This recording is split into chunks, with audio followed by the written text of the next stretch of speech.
Welcome to the WoodsTalk podcast extra branch.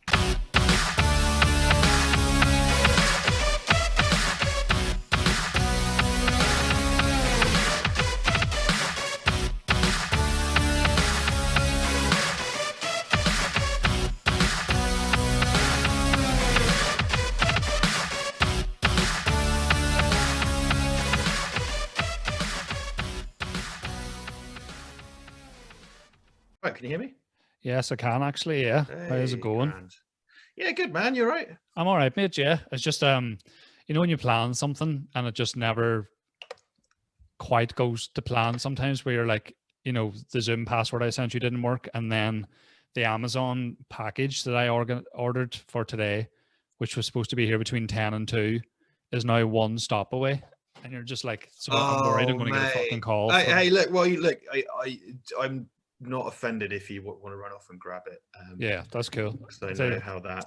It's just like knowing you live in a certain building and postmen just don't bother going to it. Are you all the way up the stairs or something? Are you in flats or like? We're in flats, but we're on the first floor of 6. But that's still deemed like it's on a total wipeout for some of these dickheads. Like, you know what I mean? Total wipeout. Yes. No. You'll excuse me for a bit slow. You're just gonna think I'm a fucking alcoholic, but I saw a friend that I haven't seen for about a year yesterday. Yeah. Went out and I just drank all day. It was like, oh yeah, quick drink with Mark, and then I come home at like 11 o'clock and I smashed a kebab. And I woke up at 5 o'clock this morning. I've just been in an absolute fucking state all day. That's cool, man. That's all good. It's what was it like going for a drink with an old friend post lockdown when there's all these restrictions and all that shit? It's a bit weird, mate. Yeah, we went because we know each other from we both used to work in hospitality in town. So and he used to work in all the bars and stuff as well. So it was kind of like that. So we went to old haunts basically. But you've got a fucking QR code when you go in and let them know who you are. Then you order the drink on an app and they bring it out to you, and then you're allowed to sit and fucking breathe virus over each other at the table, but you better put a mask on when you get your cock out in the toilet. It's honestly the weirdest thing, because I was thinking when we last did this, welcome back by the way, when we last did this, we were like scrotum deep in a lockdown, and there's a fucking her call in 2 seconds. Tell you what, I got to do a text. So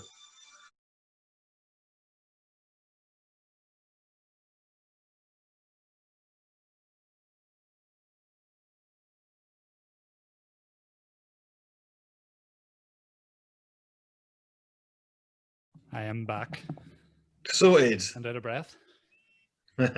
Jesus Christ. Sorry, I just had to tell someone who's texted me to bugger off. As you do. I'm doing a thing. Can you bugger off for a bit? In a nice way. It was in a nice way. Yeah. How do you say it in a nice way? I'm a little bit busy recording something. Can you let me know? It's a girl I've been on a date with, and she's getting on a plane and she's bored in departures, and she's like, oh, what's going on? And I'm sort of like, I'm doing a thing. Sorry, I feel bad. So it's the most polite bugger off you can imagine, obviously. You do have to phrase it in a certain way so as not to hurt the feelings of a possible vaginal penetration, you know? Yeah, exactly. And we're getting to third date territory tomorrow as well. So, you know. We all know what happens then. Exactly. You go to McDonald's and then you go on a bouncy castle or something. I don't know. Is that what happens? Is that where babies come from? Yeah. A socially distant bouncy castle. Imagine that. Just looking at each other. This is not the bouncing I had in mind. Yeah. Modern romance is weird. I don't like this. Yeah. So me being the professional podcaster had to bounce there. What were we saying? You went for a drink with a mate in various old haunts with all these restrictions, which is obviously very interesting now because, as I say, last time we spoke, that was when the lockdown was pretty much introduced. Was it like June or something? Or something like that? It's probably not that long ago, but because of coronavirus calendars and times. Time has just stretched, hasn't it? Yeah. I mean, like every so often you see on Twitter going, it's only 19 Mondays to Christmas, and you're like, just fuck off with that shit. It's bad enough usually, yeah, let alone like in this viral fucking apocalypse. Like, please. again, you have to find that way of being polite whilst telling someone to fuck off. So be like, I would be partial to you killing yourself quite soon if you want to. Be partial. That is quite very polite version of saying, Yeah. please take your own life Yeah. because I find you somewhat irritating. Yeah. Stick your head in an oven, 200 degrees. 180 degrees if it's fan assisted, obviously. But Yeah, of course. Yeah, for slightly less time. yeah, take the pizza out, put your head in, please. Yeah, you don't need a Bain Marie in there or anything. It's fine. But yeah, so it's been a while since you've been on. Mm. How are things now your end in terms of being a videographer in Valverde, and who's the real Richard Jackson at the minute? Yeah, I've actually had. I used to go out for hippie. That shit does my fucking head in. If you can imagine me going out for hippie, which is quite a funny image anyway. But anyway, Yeah.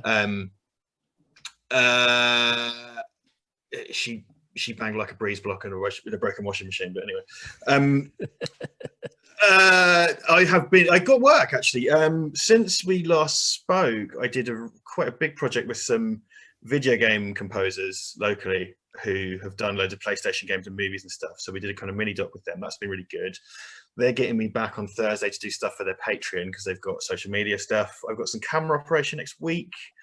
I did a little bit in London. I've had some kind of, in ordinary times would be considered table scraps, but good work. Yeah. Yeah, I mean, it's not been great, but I've been getting stuff, which is good. And I redid all my website and my showreel and stuff. So that it's been better than I expected, actually. Who knows what's going to happen now with lockdowns and stuff. So yeah, no, it's been all right, man. I've been little drips and drabs coming in terms of Valverde. That's just clocking along. It's ticking over quite nicely. We lost a bit. I don't know if you've noticed this, but we lost quite a bit of Patreon support, and it's all from people who are getting laid off, losing their jobs, stuff like that. Economic changes, because normally they're paying money to watch, people say silly stuff on the internet, and then when you lose your job, it's not really a priority, is it? So they very understandably, stop giving money into the silly thing because they need it for their rent or their family or whatever. It seems to stabilize somewhat. I don't know. You've probably noticed something similar yourself.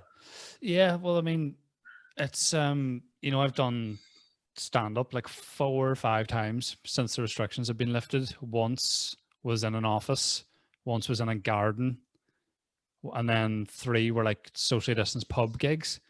But I've just been curious in terms of your end, in terms of the videography side. Has that changed because of coronavirus? Because I know a fellow who works for the BBC as a camera operator, and he basically was on a set, and he actually had to be in one room. He was helping out with various other things. He basically so he was working with was an interview with pensioners for the BBC, but he was in another room and he had to like direct them, over the phone, how to put on their lavalier mics and stuff like that. Has there been much change in that respect? I haven't worked for anybody vulnerable yet. Yeah. So I imagine working with pensioners, your man there had to be extra careful. Mm-hmm. Yeah, I mean, we're taking masks and gloves on site with us. I've noticed it's the clients that seem to be quite blasé about it. So I went to a big building site down at the Isle of Dogs.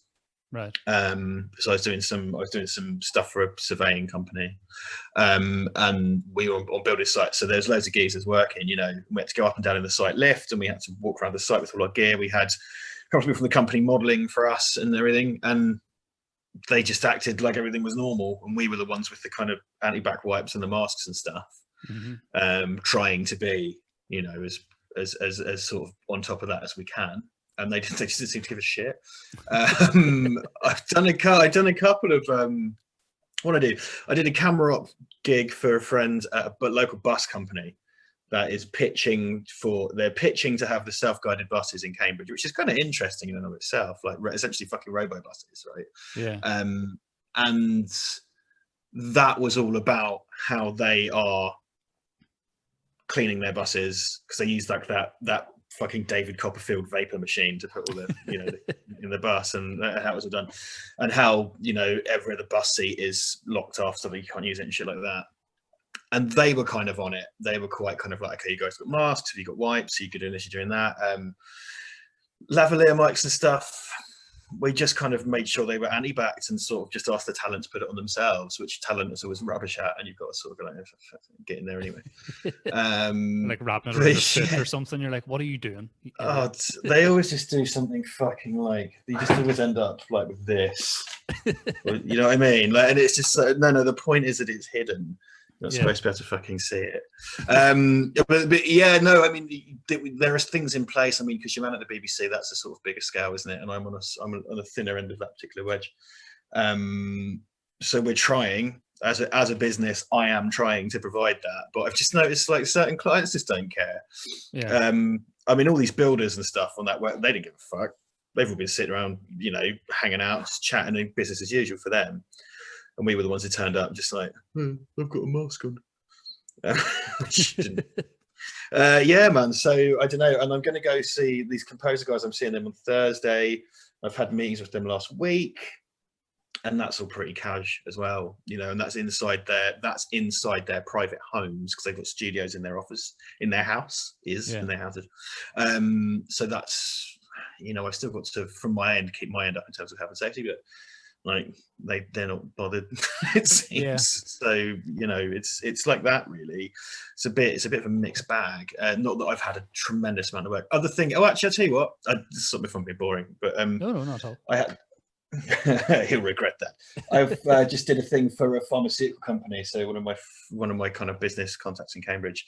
There's lots of pharma companies here. I did it for a Swiss company, and what they had is all the people that had been hired since COVID have been all working remotely. And I had to take a Zoom call such as this that had 8 people and extract when every person talked and put it in a little kind of gallery. So they pop out and go like, "Greetings, I am from Stuttgart. I work mostly," like they were very boring people. Introducing themselves and then putting it to music and putting text over it and stuff. So that's kind of the kind of remote work that's come up, the sort of the world of socially distanced content for use internally. Yeah. So that's like an internal video for HR purposes, really. Yeah. So that kind of work started to come out. It's really boring, isn't it? Like, it's so boring. To be honest, it reminds me of like, you know, those like old school self-made like dating videos that people would send on the websites back in the day and be like, "I like bacon and puss and being my name's Burke and I like to fuck." Have you ever watched Fan Footage Festival? Have you heard of that? I've heard of it, yeah, but I haven't seen much. I've been to see him because they're American. I've been to see him in London 2 or 3 times live. I think that was the last comedy show I saw before lockdown. They were back, and they've got DVDs out. And one of the things they do is collect, because it's all based upon people giving the VHS tapes. They have tons and tons and tons of those dating videos, and they've got whole special bits about the dating videos, and they put them on YouTube. And like the ones from America in the 80s are amazing, because like there'll always be some kind of like there's always a guy's kind of like, "I think females should have clean feet. I do not want to see food in your teeth. I do not want to see unkempt hair. I do not want to see ill-fitting clothes." Like you get weird, and then you have some other guy who will come out with like an owl and just be like, "Hi, I'm Brandon. I like birds." And they're so fucking weird. And I guess because they would give you a compilation of the ones they thought were best for you, and you would go home and watch the tape and choose. I guess, right? You would like choose a woman or a guy based on like, okay, he likes owls. Here's 7 girls that probably have avian pursuits and It's all. I assume you're never spoiled for choice if you send for those videos, particularly as a woman, and just be like, "Here's Derek. He's an aspiring ventriloquist, but the puppet's actually his dick, and he's just talking in it." Well, I was going to say, yeah, considering they were filmed under studio circumstances, he was less likely to produce his penis than the average man apparently does on Tinder. I've never, ever unsolicited, just to couch that slightly, I've never sent an unsolicited dick pic. I've never thought to myself, like, better get the chopper out, that'll do it. Yeah. Because, like, my fear, I'm about girls to know about dating and stuff all the time. And they're just always like, yeah, it's this horrific war zone of like, you give you give a guy your number, and then you just get a cock straight away. Like, no, you've had the whole chat on. Yes.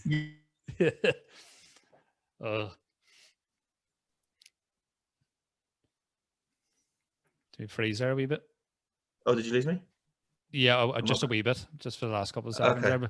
There. I lost you mid-dick there. Mid-dick, sorry.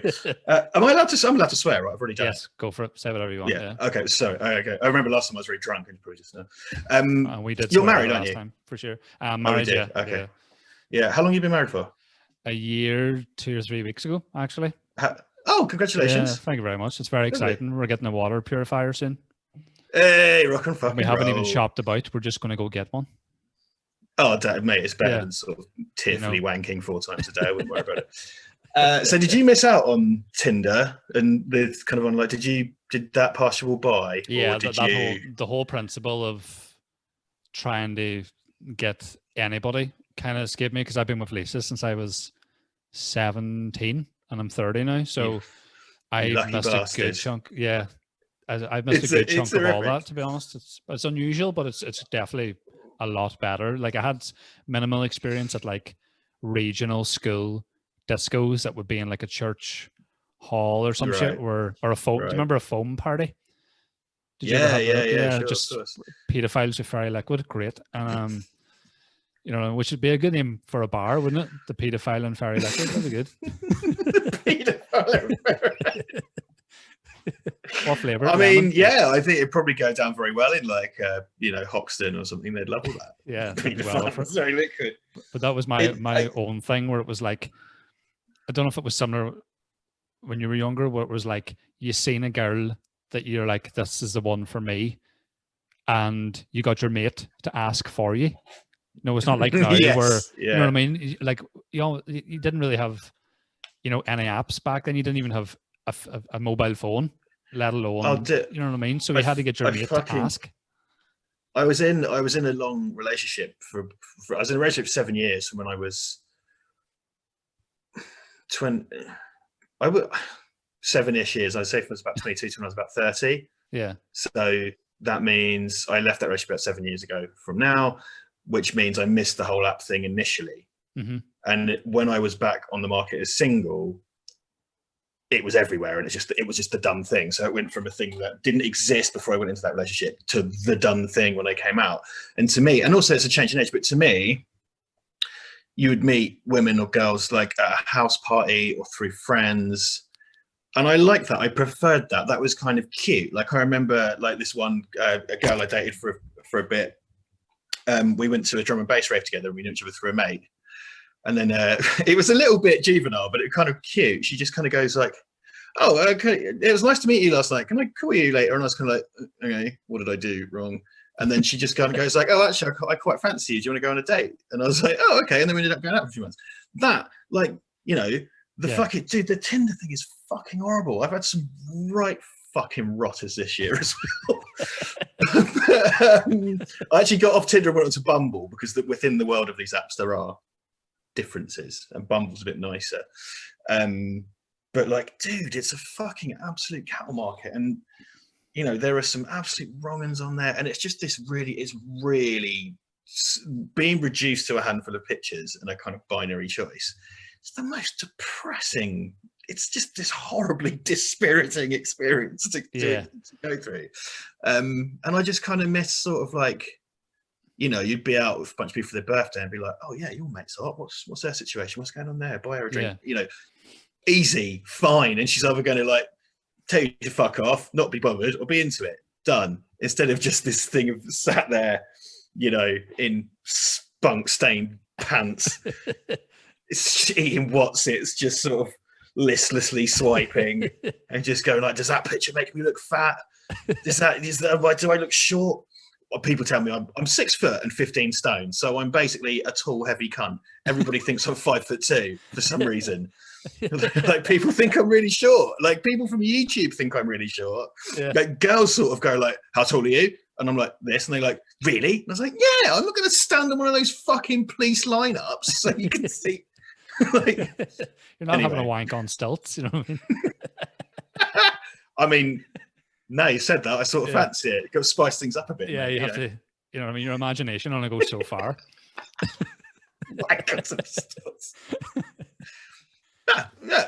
You know, I definitely feel the face-to-face thing, as weird as it sounds, getting rejected face-to-face is better than maybe trying to chat someone up via an app or WhatsApp and seeing that they have seen the message and you still get no response. You get the blue tick or seen or something, and you're just sat there on your penny farthing having a wank or whatever you move on to.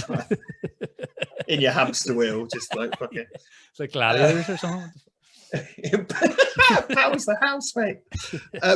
Yeah, I tell you what, I will say, like, so the kind of the kind of blue tick boy off, if you like, you know, you get sort of immunized to it. Something that it does become on Tinder is it becomes part of like this rat race, because I think the introductions are, you know, you get so many more, the introductions are more frequent, but they're lower value. Whereas, like, you know, if you met 3 girls in a month through your social circle, those are higher value kind of meets, because you've seen that person, you've got the whole animal thing, you might have talked to them, you know, you've got friends in each other's ears. Because sometimes, you know, you will get like the odd text going like, oh yeah, my mate, Sarah really fancies you, can she have your number? Or stuff like, you know, stuff like that happens. But when it's kind of like, yes, no, yes, no, yes, no, yes, no. And then sometimes, because what you have to do, there are 2 layers. You have to fucking win them over you have to be funny and charming in the fucking app. And then you have to get their number to go to WhatsApp for phase 2. Yeah. And sometimes you get to phase 2 and they just regret it and go like, I just don't talk to you. Or like, they'll just sort of, once you get to phase 2, it turns out they've probably got someone a bit more interesting also in phase 2, and you've gone through to the heats but come out in the semi-finals, you know what I mean? And then it just becomes all part of this mad rat race that you have to participate in. You kind of turn around in the chair like a judge on The Voice. And be like, spread them. Yeah. Yeah. It's pretty wild. It's pretty wild, man. So I think, like, particularly in lockdown, because it's the only way to meet women now. Yeah. Because most of us aren't going to work and stuff. I met one. I had a client that sort of fancied me. It was like the subordinate to a client sort of fancied me, and definitely there's really obvious connection. Yeah. And in a social situation, we're like, oh, can I have your number? Or like, because it was at work and because I'm, you know, it's under my own company, I'm wearing my name on my chest and shit. I'm not going to do that. It's not a good look. Yeah. But then her boss fucking emailed me and goes like, oh yeah, so could she have your number? And we ended up going up on like this really disastrous date, and she got really, really, really, really smashed, and it was not good. It's the only time through my current work I've met a woman for like any kind of romantic thing, and it was an absolute fucking disaster. Yeah.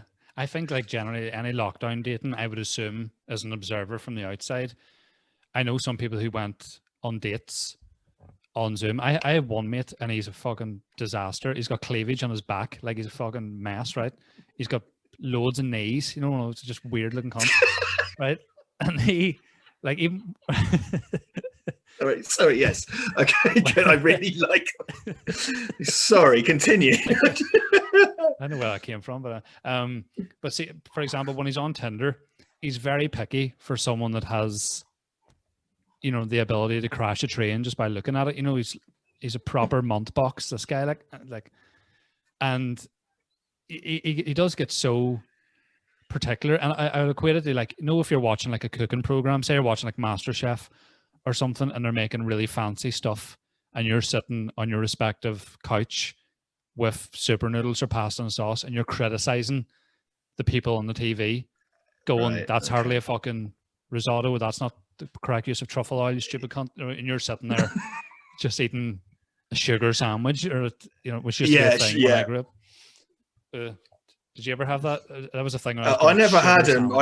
It's like white bread, butter and sugar in it, or margarine and sugar. Yeah. It's actual shuddering, yeah. Yeah. Mate, I can't judge. I was saying to Duncan the other day, I used to drink vinegar for fun when I was a kid. Not a lot to do around here. But anyway. And I take it you don't do that now. It's not like your mixer of choice when you're out and going in Wetherspoons. I did have a control and vinegar. Can I have a pint of vinegar, please? Can you put it in the soda stream?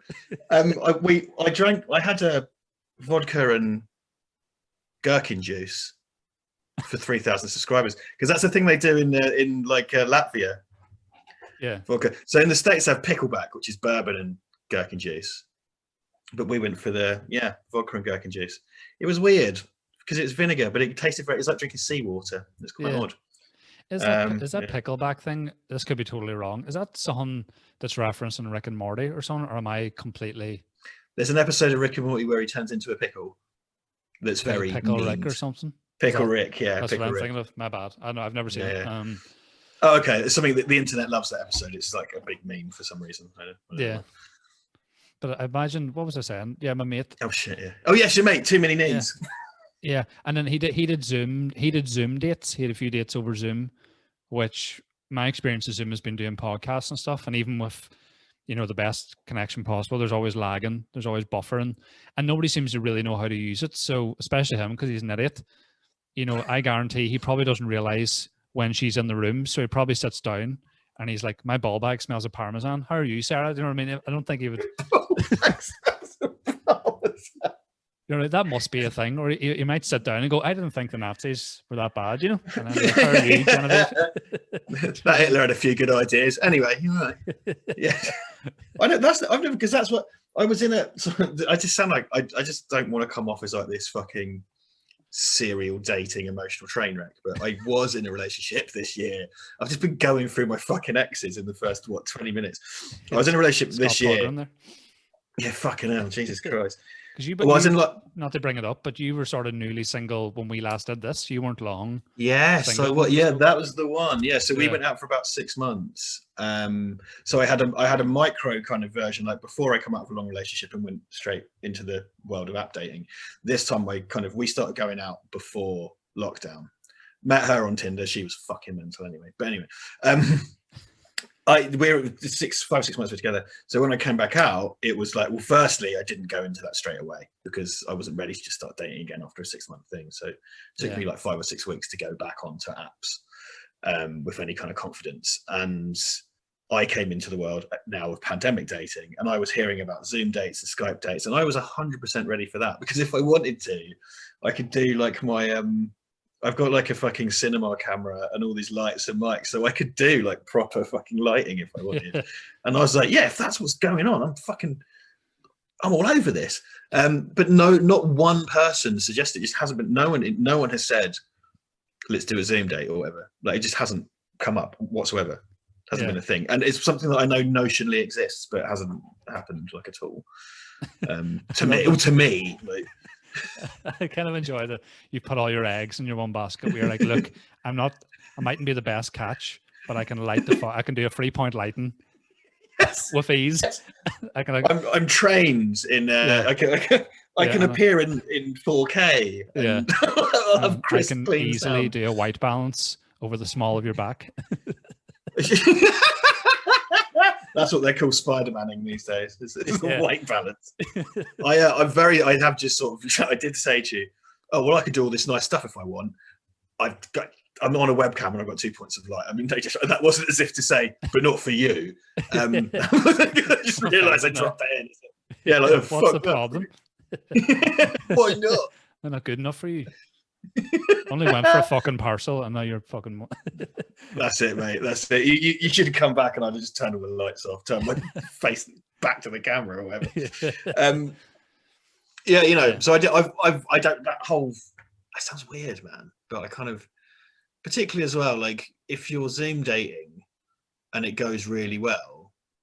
Is the plan to just do that until they find a vaccine? You're going to end up fucking each other eventually. Yeah. Like, you know what I mean? Though according to government guidelines, you've got to do it doggy style in the back garden and no rimming. Did you see that fucking thing? Yeah. The government guidelines for sex? No, well, explain that. I somehow seem to that. It was amazing. It was official government guidelines for sex for someone outside of it. So you're in like a partnered cohabiting relationship, right? It's for kind of casual sex guideline. I'm not pulling that thread. It was like kind of, hey, white balance. Yeah.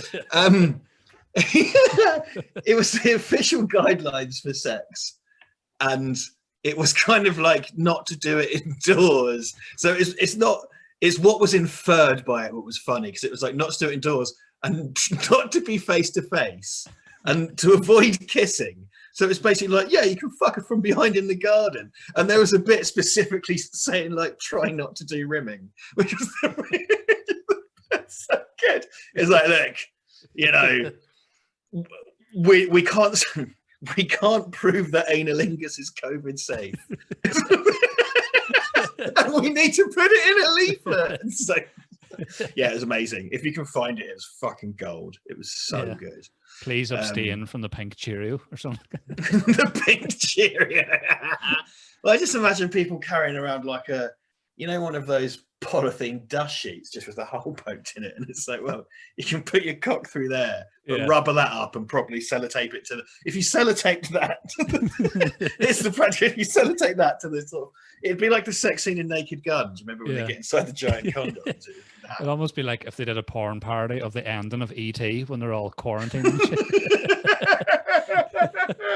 Oh yeah, I can't believe that's a real thing, that there's a COVID sex guideline, because when you first said that, the first image I got in my head was just the man putting a condom on the end of a snooker cue and then just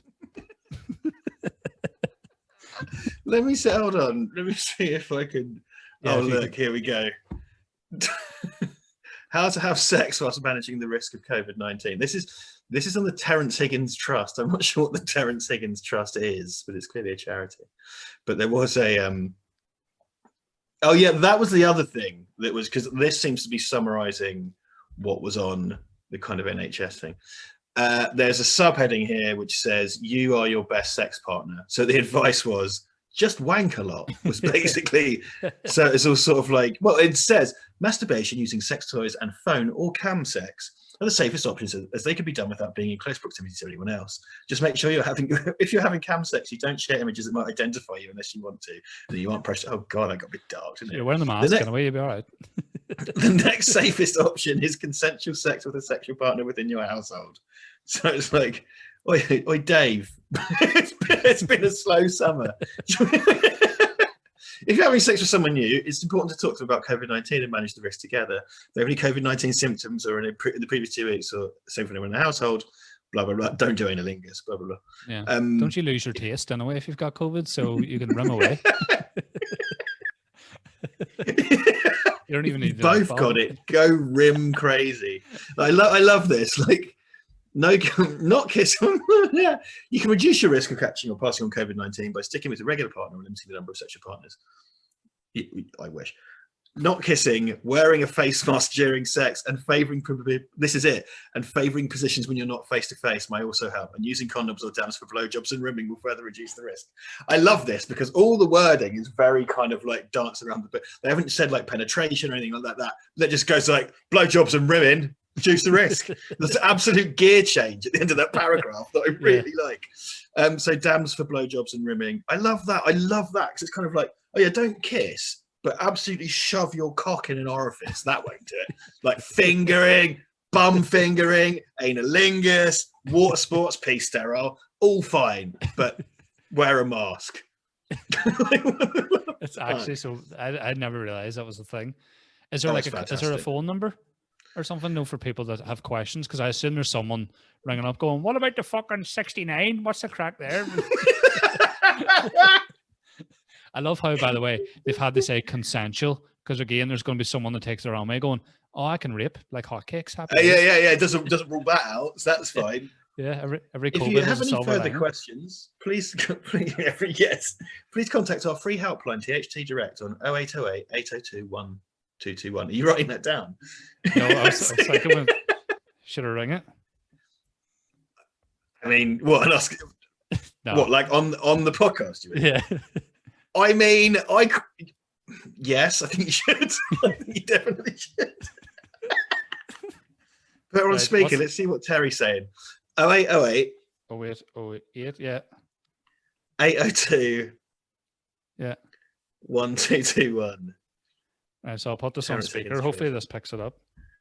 Yeah, I don't know. So I think oh God, it's an HIV charity. I feel bad now.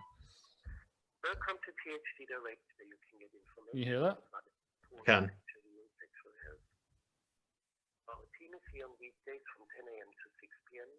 Oh, boo. Oh, no late night rides. It's all from 10 to 6. Late night rides. No, our rimming questions remain unanswered. I just have to sit and watch Hollyoaks like a wanker. Oh, here we go. Look. Is there a live chat? Well, it looked like there was because there was an image on the main page, but I don't think there is. I have found this. This is very on brand for Valverde. It's the deployment of brackets that I particularly liked.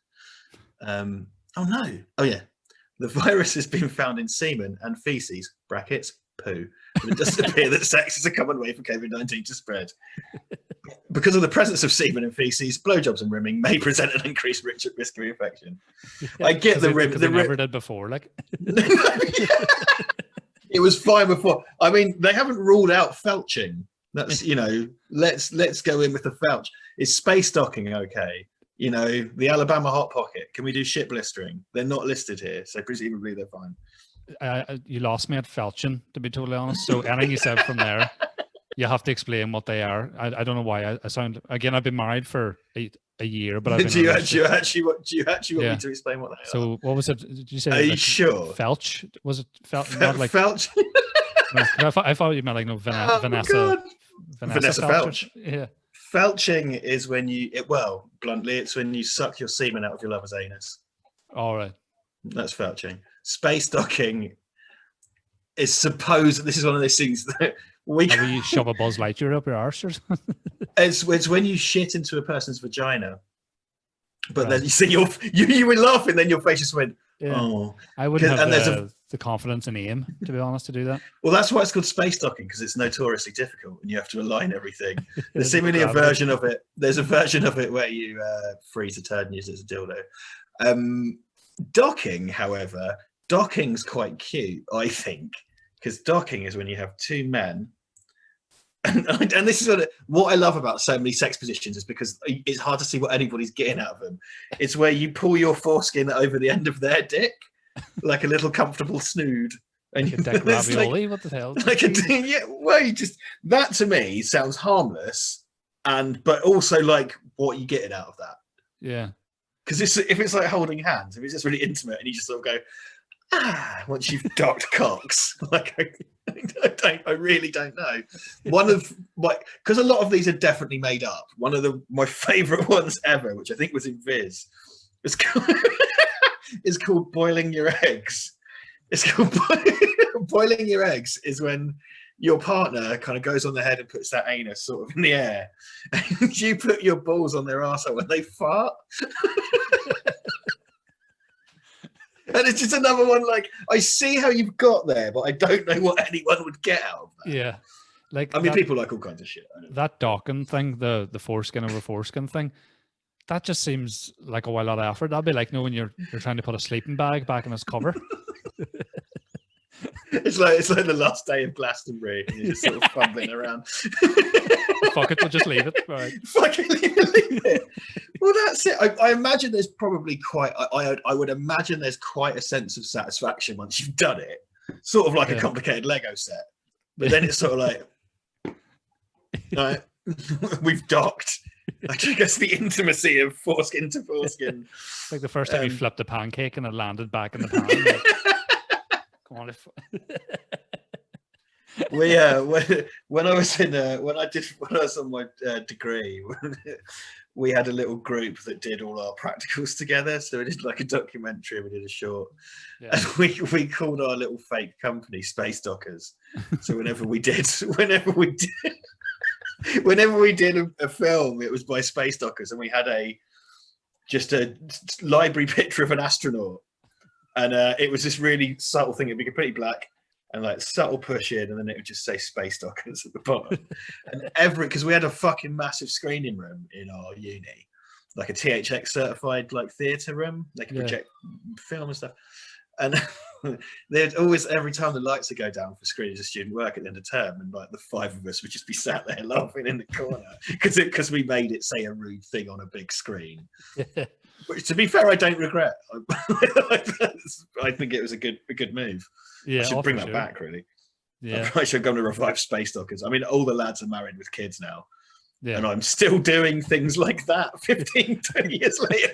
You're stuck talking to me about fucking docking. I would have it the other way, mate, to be perfectly honest. I'm fine with that. It's a weird time to be alive, man, isn't it? It's fucking... Mate, we're going to tell, this is going to be the thing that our generation is boring about. You know what I mean? Yeah. It's going to be like, this is our blitz or whatever, isn't it? Yeah, it's going to be unusual. What else did I want to say to you? There was something else. I seen very briefly on your Twitter, did you do a bike ride or something recently for charity? This is the weirdest segue of all time, from docking to it's great. charity work. Yes, the person for whom we were raising money, who is no longer with us, would greatly appreciate that segue. It's something we talked about in our stream because, Rachel, who is from Cork in Ireland, she died of cancer a couple of months ago, and her sister got in touch because we knew she was ill, but we didn't realize how gravely ill. Mm-hmm.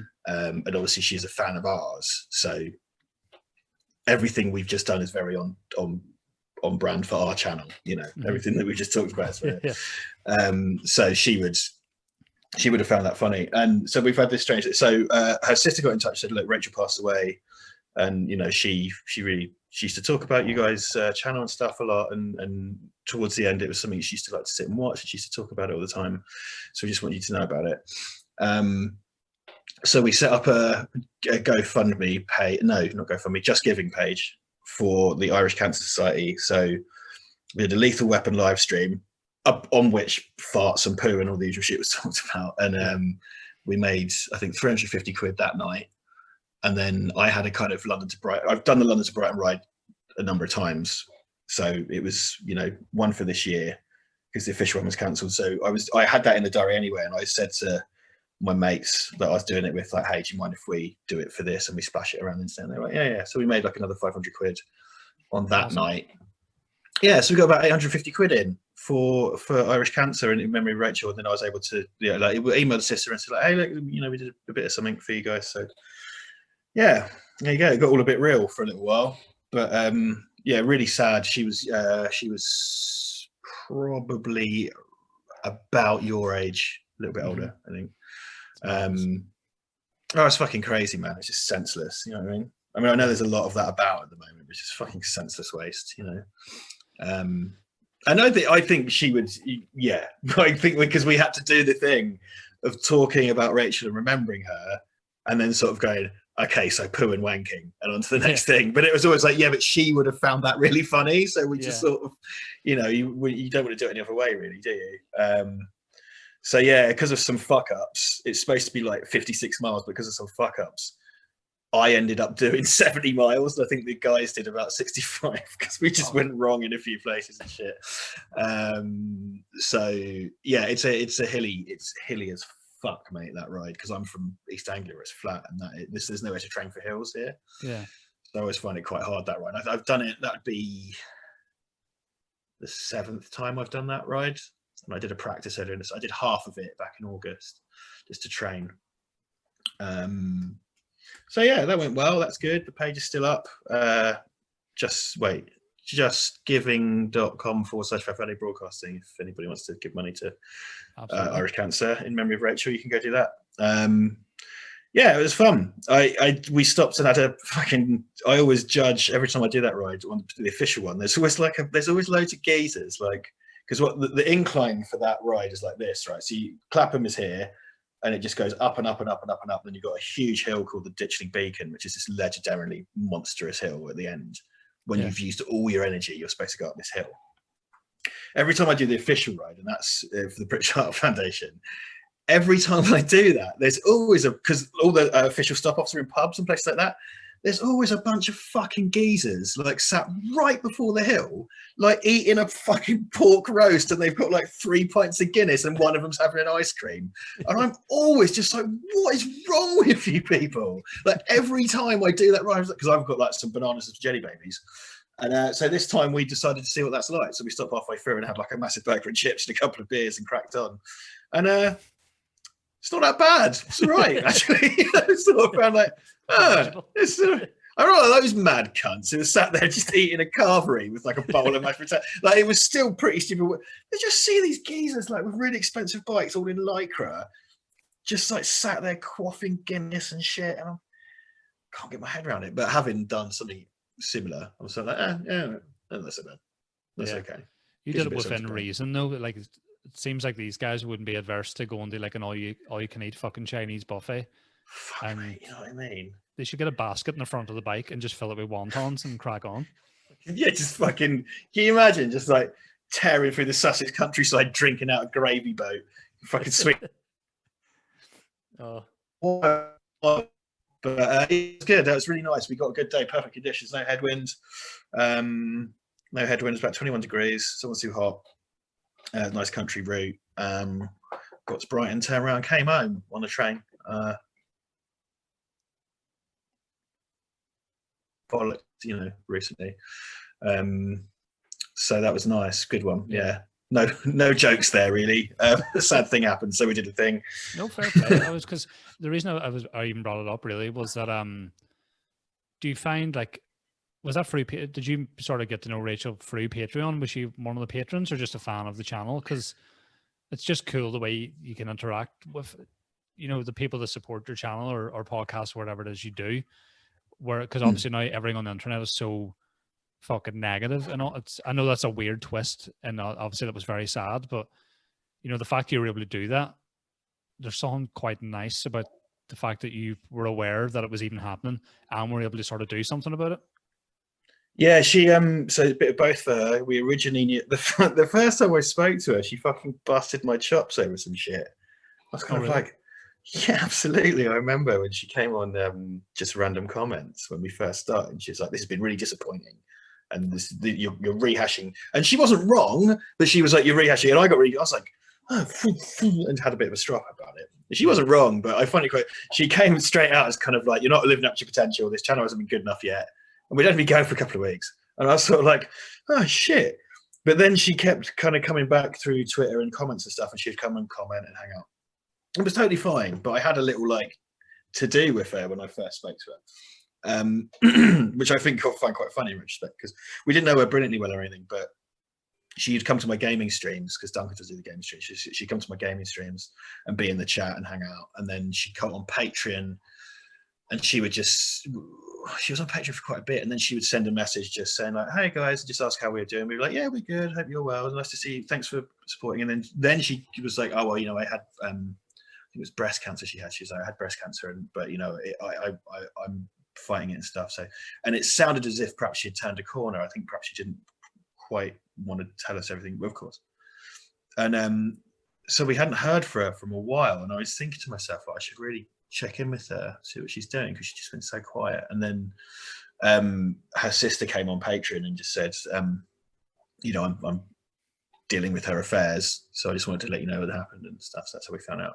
Oh, okay. So fuck, it's not like we knew her brilliantly well. It's not like we ever met or even spoke over Skype or anything like that, she used to private messages on Patreon, like I say, and Duncan and I both accessed that inbox, so we both would send her messages and things. Yeah. And yeah, I remember thinking to myself like, yeah, shit, we've not heard, and knowing she was ill, I was kind of like, not heard from Rachel for a while. And then her sister just come and said this has happened. And then it's often in the I don't know if you've ever known anyone who's died of cancer, but like there's been a few in my family in the final stages of cancer. You don't have energy to do anything. You just want to be surrounded by people you love and true, yeah, whatever. So it's not nice, but yeah, that's it really. And like you said, it's a thing that perhaps that absolutely wouldn't have existed 10 years ago or whatever. We never would have known. You know what I mean? It just would have been a thing that. Yeah, and I suppose in a weird way, it gives you some sort of perspective, and this will come across really sort of cliched or cheesy or whatever, but when you're putting out content in whatever platform or whatever way you go about it, sometimes it's easy to get obsessed with the numbers that you're getting, and if you're maybe not getting 5k on one video, but you know what I mean, you get too caught up with hits and the sort of the financial aspect of it. You kind of forget that there is people out there that love your output. So in a weird way for her, maybe there was a lot of positivity from your output, maybe in her sort of baddest moments, you know, but it's easy to forget about that there is people watching. Does that make sense? Like Yeah, no, absolutely. I think it's something that I learned from this really, because it's very, very, very humbling experience, really. Particularly what her family said to us about, like, look, she used to talk about your shows a lot and everything, and we got a giggle out of that again, which we think we should have liked. We think she would have liked, because it's like her family saying, like, oh yeah, she's watching this stuff. If you watch our content, it's just the most ridiculously fucking juvenile crap. Like, but we have this really amazing community around us. So there are certain people that come to and watch and comment on everything, same old faces. So we've got about 4,200 subs. We're not a big channel at all, but the people that come, pardon me, are really amazing, and they come to everything, and they really, really care. And Rachel was one of those, and there's a bunch of other names I could come up with. And I've become increasingly of the opinion, I'm not bothered about our videos being monetized on YouTube, right? From a purely mercenary perspective. Because YouTube monetization makes fuck all, and basically, if you're swearing or saying things they don't like, and we're not even a controversial channel, we're just a bit dirty, they effectively demonetize your video anyway. And my view is, I've come more and more to the situation with Rachel helped this, and I've come more and more of the opinion that I would rather do what we do well for that tiny audience than try and pander to some people that have never heard of us and perhaps won't be interested anyway. And I know that's kind of not going to help grow, but like the Patreon stuff, we don't have the hugest Patreon, but that was paying my fucking rent for the first couple of months of lockdown. I remember you saying, yeah, and those people really stepped up, because it tripled or quadrupled like over a week at the start of lockdown, because these people came in to support and to back for us. And I'm sort of like, well, you know, I want the channel to grow and be bigger, of course, and we do make steps towards that. But I think it's so important to look after the people who look after you, and they look after us so much, and they understand so much. Like Duncan's just had a fucking baby, and he's up all night cleaning shit out of her hair and stuff. So we weren't able to deliver all of our Patreon things as we could, and we just had to say, like, look, Duncan hasn't slept for 4 weeks. Like, Richard's doing it on his own, and they were also. I mean, I still feel really guilty about it, and we're trying to give back and get it sorted, but they were so understanding about it, and just like, hey, don't worry, it's fine. We know what's going on with you. We just want to make sure you're looked after and you're supported and stuff. I think it's really important to be humble to those people, because they are the reason you're even here. Yeah. You know, and you can spend your whole life trying to build it up, but those are the people who look after you, right? The people who come and put their hands in their pockets. Yeah, that's very true. It's yeah, like I haven't been on Patreon in a long time, but it's handy in the respect that, not again, I'm sort of contradicting myself because I'm talking about numbers and stuff now, but at least on Patreon, you know, you have a face to the name. You know, I think if you go through SoundCloud and various other websites, there's a lot of ghost accounts and fake things, and they give you these statistics where you're like, your podcast is huge in Sierra Leone, and you're like, is it? You know what I mean? That's what I found with Patreon. I don't have a massive thing on Patreon, but the people who are there get involved. So you'd rather have a small number that give a shit than have 200 that barely interact and don't really, you know, appreciate that, you know, you're putting in work to put out podcasts and video content and live streams. And it's particularly now over lockdown, I assume, because everybody's doing that. It's hard to, like, everybody, including myself, signed up to Patreon during the lockdown. Now, it wasn't a financial thing for me. It was more just to keep myself productive. But everybody was on Patreon. Everybody was live streaming like their solo acoustic music gigs from their living room. Everybody was doing that. So they have people that stuck by you even when everybody was doing a variation of what you're doing. It is weirdly humbling, and it just sort of keeps that ego deflated, doesn't it? Really? Yeah, I've seen the other side of that coin, and I've seen and worked with that, and I just don't understand it. Like, these people put you where you are, and these people, and again, the small but dedicated following that are really interested to cheerlead you, that will tell you their friends about you, that will buy a t-shirt and stuff and want you to do well. I used to work with somebody You Yeah, know what I'm talking like about. But I don't know if anybody who listens to this might be aware. We'll not get into it, but I know I did see there's someone on YouTube who cared enough about that series of events to make a video essay on that. I wasn't sure. This is when we last spoke. I was going to bring it yeah, up to you off air, and I was like, "Holy fuck!" Someone cared enough to make a video essay about that whole situation, which is a bit mad, isn't it? well, there's more that's Anyway, arisen. But I found that person. Yeah, in your there's things garden. like there's things I don't want to say because I don't want to get sued. Yeah, no, that's cool. No, But I I want you found to. that person was less than grateful to those who gave him money. I kind of felt he took that for granted. Maybe I'm wrong, but I felt he kind of took that for granted. It's just like, well, yeah, I'm great, so of course you should give me money, rather than our approach is like, okay, they're giving us money. How do we make that value? How do we make that good value?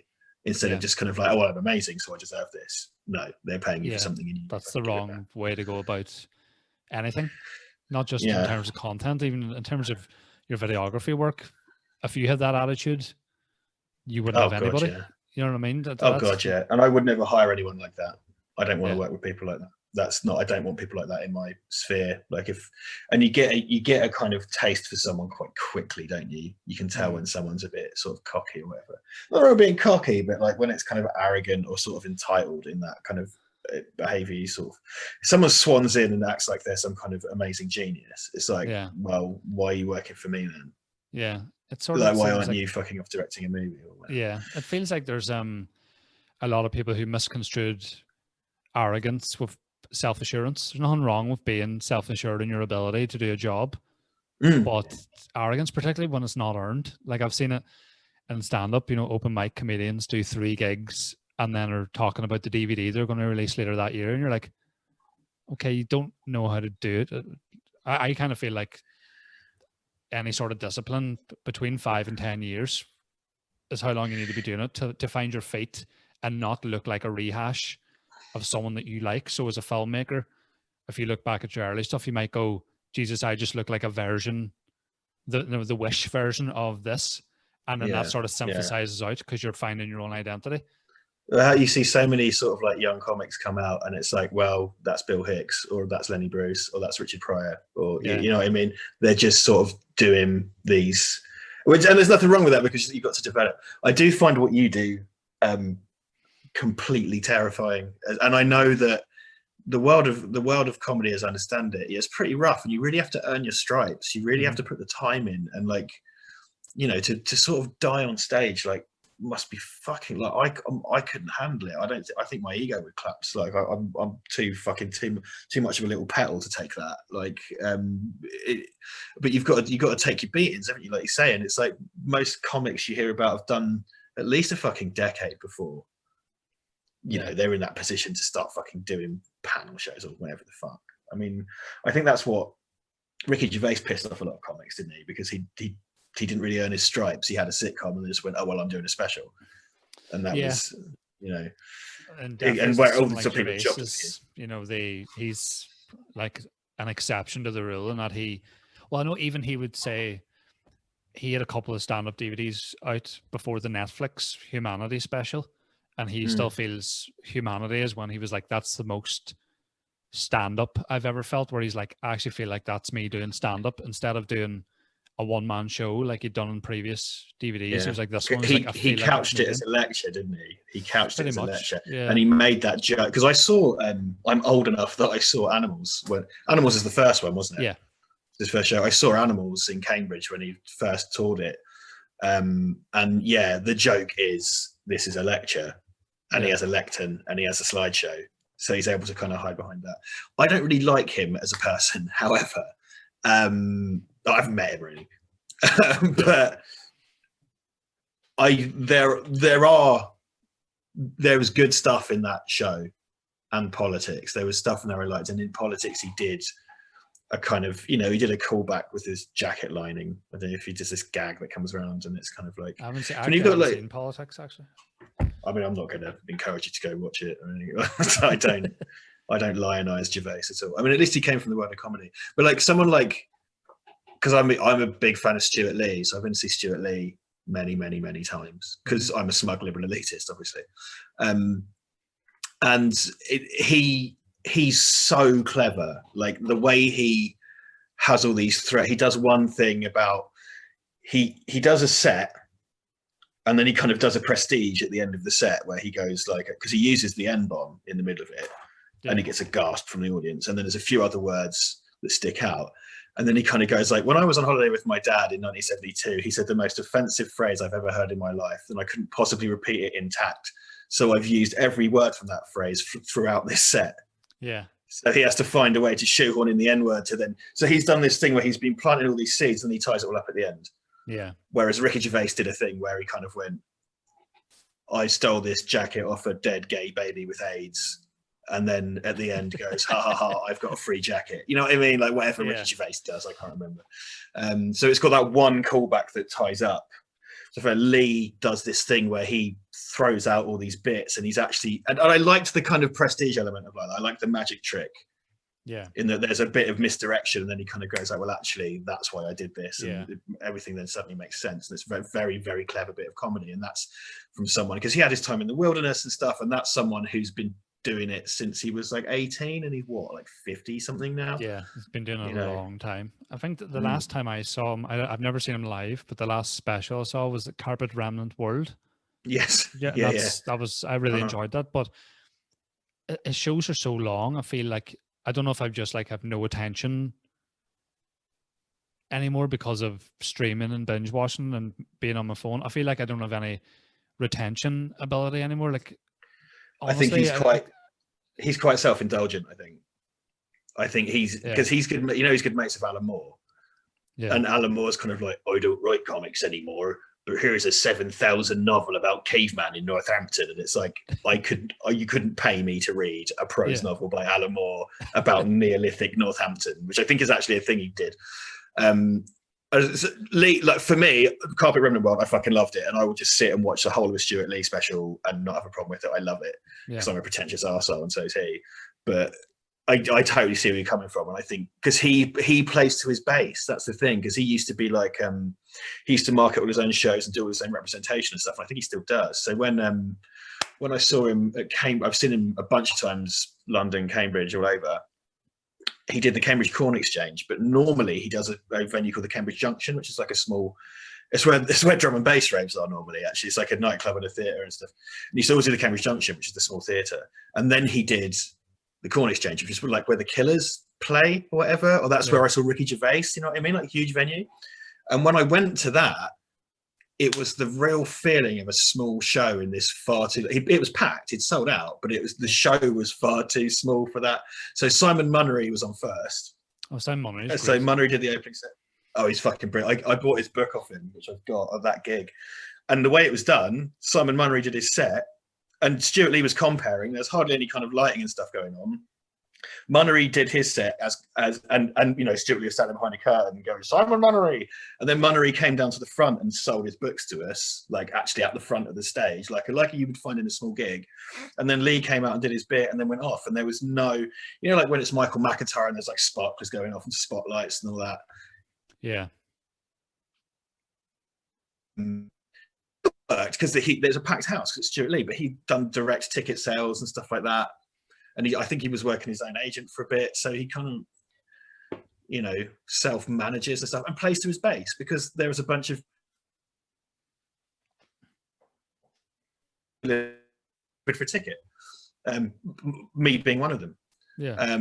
Because we'd all found out through his website and through his social media, rather than, you know, this was on Ticketmaster or whatever. Yeah. It's obviously a very clever business acumen from his side to sort of, you know, do everything himself. And I think like he must have struggled in the respect that he was always like this underground, intelligent comedian. And obviously he got a bit of success, which kind of deflates his whole comedic idea that he was super intelligent and didn't really make it. And that's why he was slagging the people who did fuck all work and ended up playing arenas. So it must have been weird for him to move to bigger venues comfortably and still, you know, maybe, yes, to some people, maybe the small show element didn't translate to bigger venues. But I've seen Dylan Moran a good few times, and he always plays the same sort of size place. If I was to see Dylan Moran in an arena, I probably wouldn't enjoy it as much. Yeah, it wouldn't make sense, would it? Yeah, but the place I saw him in Belfast is the Waterfront, which is actually where I saw Gervais on the last thing. That's about 2,000, 2,500-ish, that sort of vibe. But again, you know, if you saw Moran in an arena of 10,000, 12,000 people, A, it probably wouldn't work because it's Dylan Moran, and B, anytime I've been to an arena to see a comedian, there's something grim about it. And that's not speaking as someone who goes to a lot of comedy. That's just not, it's too big. It's fucking too big. Like Mickey Flanagan, I saw Peter Kay, Kevin Bridges, and you're just like, it's too big, far too big. I saw Louis C.K. before the Unpleasantness. I saw him at the O2. He did the Hammersmith Apollo and he did the O2. And even he said, "You've come all this way to watch me on TV." Because there's a tiny little man, and then it's just a massive screen. And he's on there, and it's kind of like, yeah, I'm sat up looking at a screen. Yeah, it was. Going back to Stuart Lee briefly, I can't remember who it was. A young comic. I can't remember who said it. Someone recently described him as underdog millionaire Stuart Lee, which going back to your point about deflating his kind of thing, because he's now kind of a victim of his own success. Because you can't always be. Because when he came back with the show Stand Up Comedian quite some time ago now, having been in the wilderness for ages. Yeah. And he had this string of kind of shows. And he was on the back foot and he didn't have any money. And Jerry Springer, the opera, had kind of fucked him over and stuff. But now he is underdog millionaire Stuart Lee. Yeah. So I wonder, this might be the most intelligent connection I've ever made. But in terms of like someone like Stuart Lee who gets success, and as I say, maybe to an extent, maybe harms his act or his whole vibe. Could you say the same maybe about someone like John Carpenter? I know that's the weirdest thing ever, but Carpenter no, when he didn't have a lot of money. Is that the smartest? And you've got your Big Trouble behind you. Yeah, is that the smartest thing? Look, this is exactly on brand for our channel. This is exactly the kind of shit we talk about all the time. Yeah, man, I think you're probably right, because look at what the big John Carpenter shit the bed was Memoirs of an Invisible Man, which is doing an Invisible Man remake with a huge movie star, Chevy Chase, doing a comedy for a studio, and it was a fucking disaster. Yeah, I haven't. You know, and then he never really came back from that. I watched it when I was a kid. Yeah. So when I was a kid, it was that and Starman were kind of the John Carpenter movies. I didn't realize the John Carpenter movies, but we could watch with like mum and dad, and it was all Sunday afternoon type shit. Yeah. But no, I think you're right. I think it's a very astute observation, because I sort of think, and he was never really able to come back for it. And poor old John Carpenter, like he said a few times to different effects, kind of like it's great that you love these movies, but I didn't make any money off them, and everybody hated them when they came out. So he had to live through. He's been able to see these things come back to themselves, but all the movies we love were fucking hated. Like The Thing was absolutely destroyed at the box office and by the critics. People hated Big Trouble, no fucker saw it. Like his smaller movies, there was less of a risk there, but he was viewed as kind of a bit of a disappointment in his time. Yeah, and we look back now, and admittedly he has a streak of not doing good stuff, but we look at that hot streak of Carpenter, and he's someone we all love. You know what I mean? Like he's one of the most, exalted. He's the first kind of director that I wrote about academically, like, because at A level. So I was kind of like, I want to fucking write about, because people were, doing. I thought I was being really clever by, not doing Terry Gilliam or Truffaut or whatever. I was like, no, I'm doing Escape from New York, mate. Like, I'm going to do John Carpenter. Yeah. Because he's a fascinating individual, and now he's doing music again. But he seems to have spent most of his time by playing Call of Duty and smoking crazy amounts of weed, which I just love. Yeah. It's aging stoned millionaire playing Xbox. It's fucking brilliant. And I know some people who have met him at book signings and like live music gigs that he did, and said he was just the coolest guy. Just really obliging, really friendly, and it's cool. And the reason I like Carpenter, obviously, just because his body of work, there's some serious misfires, but he's influenced a lot of people that I really like. I mean, for example, I'm a massive Nine Inch Nails fan. I don't know if you listen to Nine Inch Nails. I've seen Nine Inch Nails actually live. Yeah, and I'm a fan. And Trent Reznor and Atticus Ross did their version of the Halloween theme, and then now they've moved into scoring things, and it's all very Carpenter-ish without sounding like the ripping him off. Like when I watched the Oh, Watchmen mate, TV no. show, I didn't realize Trent had scored it, and I was like, that's super Carpenter-ish in a good way. And then I IMDb'd it, and I was like, us Trent and Atticus, and then like the Social Network's got the synth element, Gone Girl and stuff. Like I'm massively into movie Yeah, scores. the and fact Nine Inch Trent Nails. Reznor's doing music for fucking Fincher is insane. You would never. Yeah, It's kind of like, oh, is this the fuck you like an animal guy? Yeah. Like, it's the same fucking dude. yeah, I tell you what, Matt, everybody wants that fucking John Carpenter sound. Everybody. And now we're in this kind of, it's cool music, but it's starting to get tedious. Now we're in this kind of synthwave phase. They all want to be John Carpenter, like all that kind of stuff. And there's even that fucking group called Carpenter Brew, and they had he did a voiceover for the start of one of Gunship had a John Carpenter voiceover for the start of one of their videos. Like they all, and it's a synthwave kind of band. Are they relative? Retrowave. A couple of years they've been going. They've we go for a few years. Yeah. Am I right in thinking Gunship? Some of their members used to be in Fight Star, which was Charlie Simpson from Busted's band after Busted. I don't think. Or am I getting I thought Gunship were American, but I could be completely wrong. So don't listen. See, I could be wrong as well. Maybe there's a similar name. I know that the two of the lads, or maybe one of them from Fight Star, because I admittedly am a wee bit of a fan. That might they might be British then. They did a video and Carpenter recorded a voiceover for the start of it, which is kind of really cool. Can you name any of their songs? No. However, I can pull that one up. Oh no, they are British. Dan Hagen, Alex Westaway. Yeah. There you go. Oh yeah, so that's 5-star. 5-star. No fucking shit. Yeah. I had no idea. Wow. Yeah, I remember because they'd left and they were like, we're doing like a synth vibe now, and then Charlie went back to Busted and stuff. And I'm like, oh, okay. Weird. Oh yeah, so Charlie Simpson did a collaboration on their first album. Oh well, no fucking way, dude. Oh fuck. Okay, Will Wheaton collaborated on the second album. Oh, here we go. Do you know well, shit. A very weird thing about Carpenter? I don't know if you know this. I'm not a big Joe Rogan podcast fan, but sometimes I watch it depending on who he's talking to. I watched Rob Zombie on the Joe Rogan Experience, and it turns out filmmaking has always been his number one thing ahead of music, which is weird. But when he was in the early days of college, him and his friends did an unofficial sequel, The Escape from New York. That was one of his first projects because he's a fan. And then obviously he's speaking then as someone who remade a Carpenter film. Well, I didn't hate his remake of Halloween, if I'm being totally honest. I still haven't watched it actually. Yeah, it sounded all right. It's on YouTube. If you're, was it? Oh, yeah, the first one is. Yeah. I'm just because I'm like a Rob Zombie guy. It's, I like his first band, White Zombie and stuff. But I think it's he did the tie-in song for Escape to LA, didn't he? Yeah, he did indeed. Yeah. Run baby, run away. Run baby, run, escape LA. Yeah, it's a quality lyric. Right? Yeah, I actually you can't argue.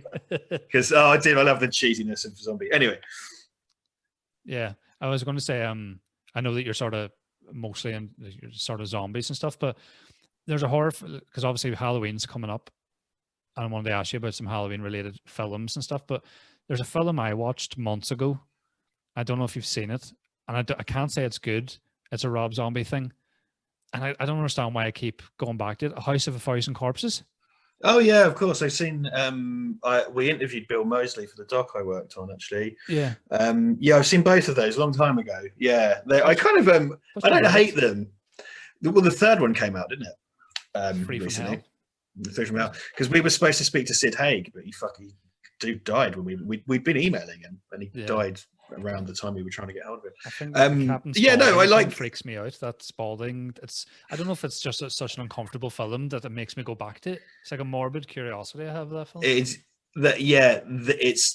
not nice, isn't there? Is it that where a pregnant woman gets shot in the head, or is that one of those two? Or maybe I've just got that from somewhere else. It's pretty nasty. I mean, I've always enjoyed the arch trashiness of it. It's so fucking trailer trash because that's his whole thing, isn't it? Like the hellbilly thing. Yeah. But yeah, not really compelled to watch it again, because I think he's a perfectly competent filmmaker, and you know, I think he's actually a decent filmmaker, but I've never been, because he did a film recently with his wife, didn't he? Like I can't remember, about witches or some shit. Oh yeah. Yeah, unpleasant. Lords of He's Salem, Lords of Salem. Okay, there you go. something like that. He does what he does is really unpleasant. They're really nasty and Yeah. sort of mean spirited. But then it's kind of like, well, yeah, it's a Rob Zombie film. No, fuck this. I tell you what, have you seen Danzig's movie? No. Oh my fucking God. Like Verotica, have you heard about it? No, I actually haven't. You are in for a fucking treat, right? So Danzig wrote a comic in the 90s called Verotica, and he made an anthology film adaptation of it. 2 years ago, I think it's on Prime now. It's been doing the rounds on the internet as being the new The Room. Like, it's bad. Like, it's bad. Like, embarrassingly bad. Like, shit special effects, shit acting. Like, it's really bad. It's interminable. But it's car crash. You know, you just got to watch it. Because like Rob Zombie, I watched a Rob Zombie film. It's kind of like, yeah, this looks like a movie. This guy knows what he's doing. Danzig's film, it has that thing where it kind of looks like porn, because he has loads of porn stars in it. But it kind of looks like porn because it's shot, I guess it's maybe shot at like 30 frames or something. It's got this real kind of television look. It's got girls with their tits out. Some of them are actually from porn. But no one starts fucking, you know what I mean? Yeah. And it's supposed to be scary, but it's not scary. Because again, a Rob Zombie film, you can watch it and kind of go, yeah, that is a movie. And you can't say that about Verotica. And it's just one of these things, you know, like The Room. Most bad movies are funny because they, you know, we sneer at them because they embarrass the filmmaker, because you see too much of their weird worldview expressed in a ham-fisted way. And Verotica is very, very like that. And bless him, I saw an interview with him because he went to screen it and everybody laughs at it. Like, people laugh at Verotica, and he's like doing screenings, and to him it's not a joke. And he took it like a champ, actually. But he's just, the way he's talking about it, because one of the segments is a bit like Eyes Without a Face, you know, the French film, Eyes Without a Face, and it's sort of like that.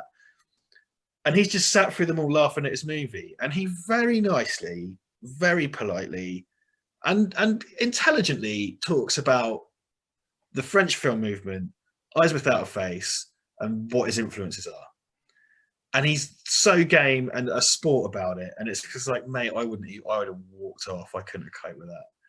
Like, someone said, watch it. It's fucking incredible, mate. You have to watch it. I will have to watch it. Prime, especially because coming up to Halloween, do you have any sort of staple films that you will always watch around this time of year, or do you sort of just whatever?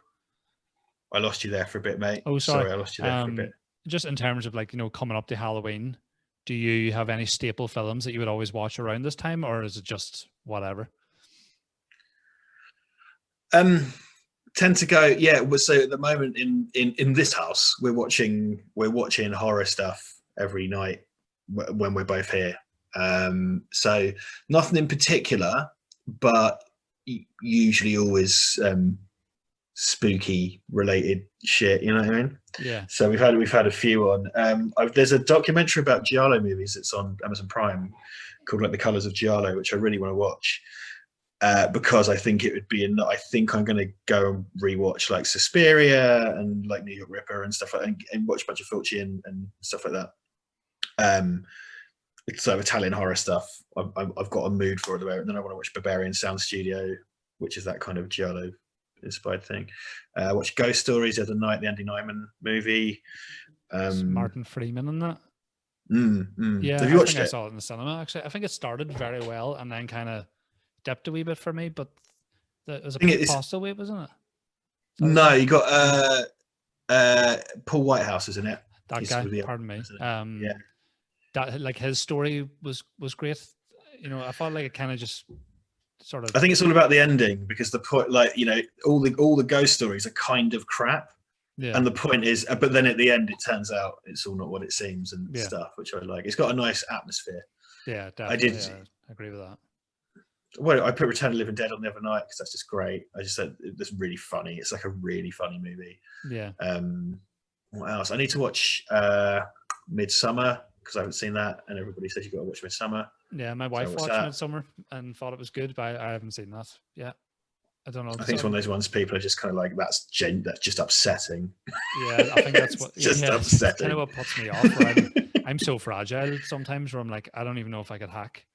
I still get sort of semi emotionally intense at the end of Mighty Ducks 3, to be honest. So I don't know if I could Right. hack Okay. Midsummer when. Hey man, if it's going to be a fucking ordeal, don't do it. I mean, whoops, sorry, just elbowed my back. Sorry.